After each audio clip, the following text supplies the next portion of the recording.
No, smoking will not keep you thin.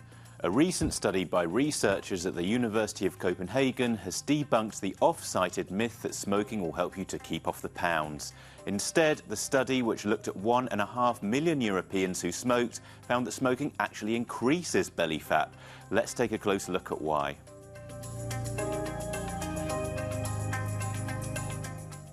It's quite well documented that when people stop smoking, their bodies start burning calories at a slower rate than before, causing them to gain weight. However, the study suggests that continuing to smoke won't necessarily keep you any thinner, and reinforces that smoking increases belly fat, particularly visceral fat. This is the unhealthy fat deep inside the abdomen that is linked to a higher risk of heart disease, diabetes, stroke, and dementia.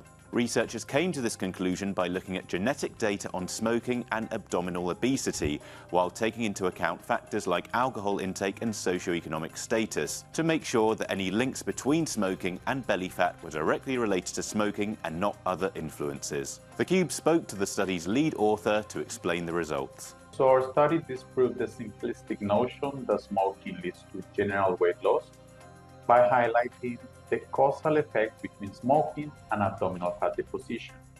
So these findings challenge the common misconception that smoking universally leads to weight loss, emphasizing that the health risks associated with smoking, including an increased risk of abdominal adiposity or belly fat. The study was based on European ancestry genetic studies, a study that looked at 1.2 million people who started smoking and over 450,000 lifetime smokers, and studies on body fat distribution, which included over 600,000 people. So, what advice do researchers give to people looking to quit smoking while avoiding putting on weight?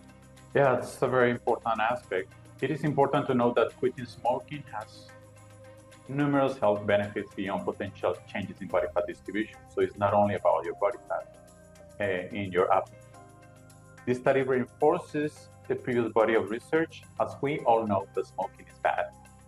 So people who might be afraid of quitting smoking due to putting on weight might find these findings motivated to quit smoking, because smoking increases this problematic internal fat, which is a risk factor for many diseases like diabetes, cardiovascular diseases, and metabolic conditions. For more investigations and fact checks, take a look at our website, euronews.com.